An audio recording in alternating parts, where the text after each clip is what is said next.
반갑습니다. 순간 포착 톡 튀는 상식을 전할 천광 김선입니다. 제 유튜브를 보고 웃는 분이 많이 있을 겁니다. 블루투스로다 이렇게 하면 그렇게 누르고 왔다 갔다 안 해도 될 텐데 이렇게 반문을 하시는 분들이 있습니다.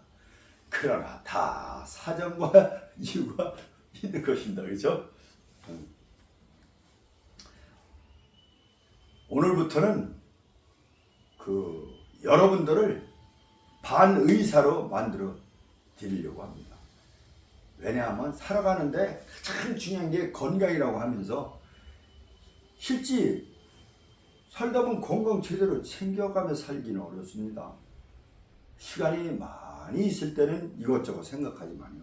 그래서 바쁜 현대인을 위해서 제가 한 토막 상식 정도 이렇게 늘 올려드릴 겁니다. 그래서 이제 그 짧은 시간 한 2, 3분 또 조금 더 긴다고 해도 5분 그 사이에 이 건강을 다시 한번 챙겨볼 수 있는, 그래서 올챙이 뒷다리 쑥 나오듯 건강이 쑥쑥 자라도록 그렇게 만들어 드리겠습니다. 영양 관리를 어떻게 해야 되는지 1편으로 시작합니다. 적절한 칼로리 섭취로 이상적인 체중을 유지한다. 아는 것도 같고 모르는 것도 같을 거예요. 그런데 이렇게 한번 읽고 음미해 보는 것은 엄청난 차이가 있습니다. 병자가 되냐 아니냐 이 차이도 있어요. 그 다음에 이제 균형 잡힌 영양소 섭취를 위해 하루 세 끼 식사를 규칙적으로 한다. 이거 늘 듣던 얘기죠. 근데 실제 규칙적인 식사를 하고 있나 한번 생각을 해봐요. 원칙대로만 살기 쉽지 않습니다.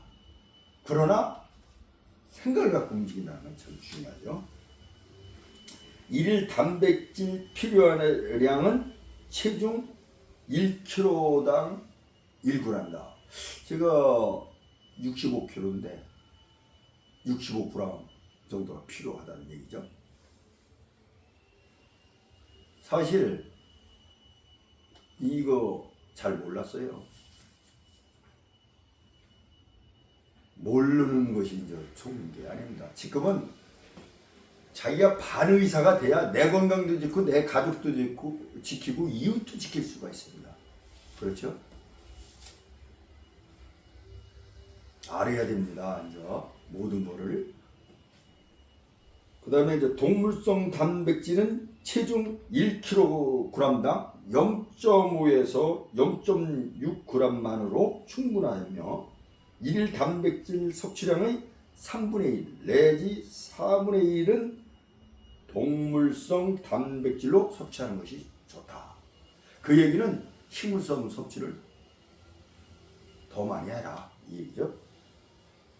식물성 우유로 단백질을 섭취할 때는 여러 음식을 함께 섭취해야 부족한 아미노산을 보충할 수 있다.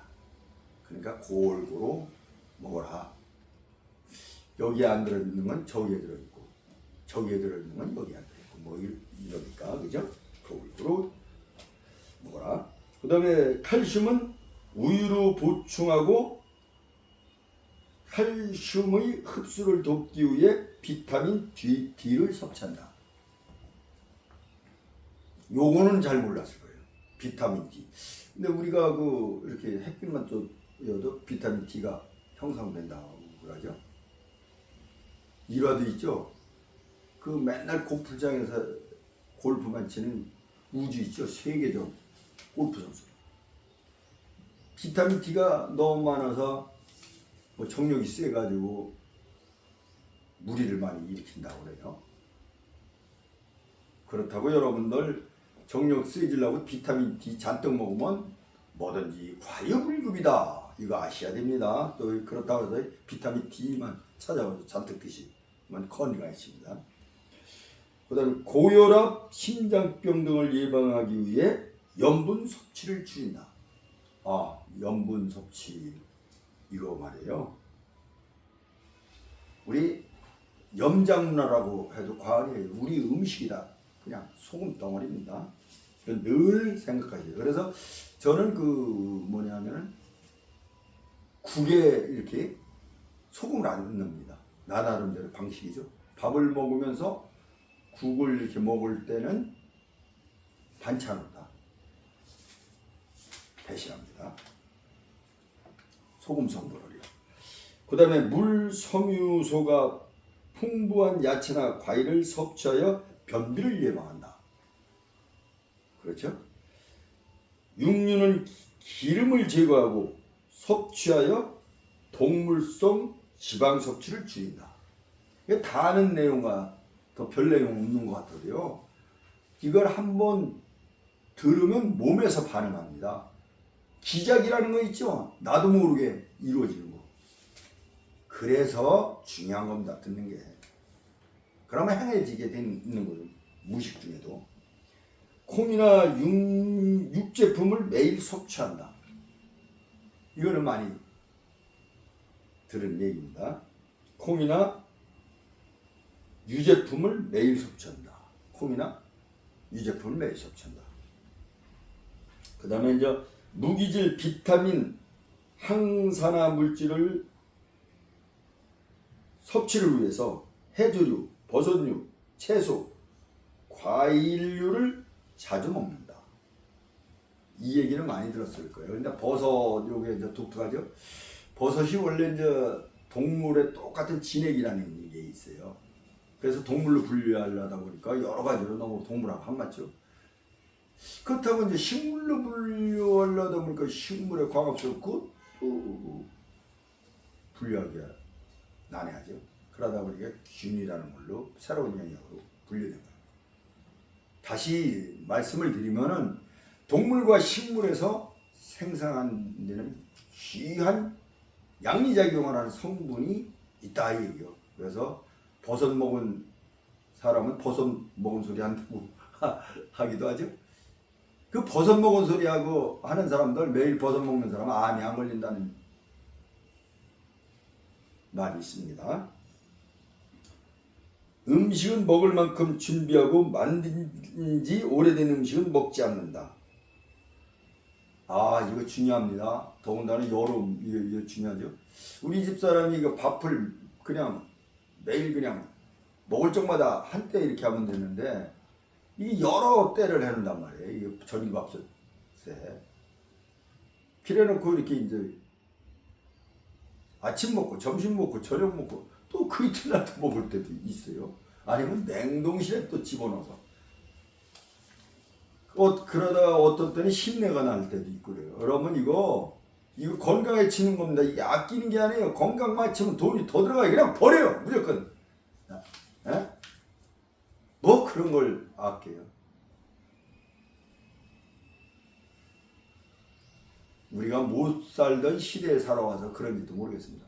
그러나 우리는 소탐대시를 하면 안 됩니다. 작은 것에 연연해서는 안 됩니다. 그래서 과감하게 버리고 또 식사를 또 할 때 양을 조정 못해요. 그거 있으면 국물까지 다 마셔. 이게 습관화되어 있는 거예요. 근데 제가 아는 지인은 절제력이 대단해요. 이게 딱 아무리 좋은 음식이 있어도 딱 어느 정도 참으면 거기서 딱 마릅니다. 그게 건강이 깨끗해요. 깽 마르긴 했는데 아주 그냥 건강을 참 잘 이렇게 관리를 하더라고요. 그런 걸 배워야 됩니다. 주변에 이제 자기 아는 분이 그러면은 또 이 얘기를 듣고서도 한번 생각을 해보시고, 그 다음에 이제 금기가 아니라면 물을 충분히 마신다. 이 얘기는 많이 들었죠. 몸에 그냥 각종 유해 물질이라든지 하간 뭐 좋지 않은 물이 많아요. 그 피를 맑게 하고 하려면 뻑뻑한 것보다 이 물기하려면 물기가 많이 들어가야죠. 그래서 밖으로 많이 소변이라든지 땀으로라든지 많이 배출되게 돼요. 물을 마시면 좋습니다. 그렇다고 해서 물을 마시면 좋다고 해서 개념없이 꿀떡꿀떡 이렇게 마시면 안 되고, 어제 말씀드린 간경화라든지 신부전이라든지 신부전증, 신부전하고 신부전증이 또 다르죠. 그 다음에 부신 기능 저하증, 심한 갑상선 기능 저하증, 이거 물 많이 드시면 안 돼요. 지금 이렇게 간단한 1편만 들어도 이게 몇 분 안 될까요? 그냥 들어도 우리 몸은 반응을 하는 거예요. 자기의 생각하지도 않는데도 반응하는 거예요. 그걸 기작이라고 그러죠. 그래서 이게 중요한 겁니다. 제 유튜브를 보는 분들은 건강 안 할 수가 없습니다. 반 의사를 만들어 드리려고 노력하고 그것이 여러분들한테 전달되기 때문입니다. 좋은 하루 되세요.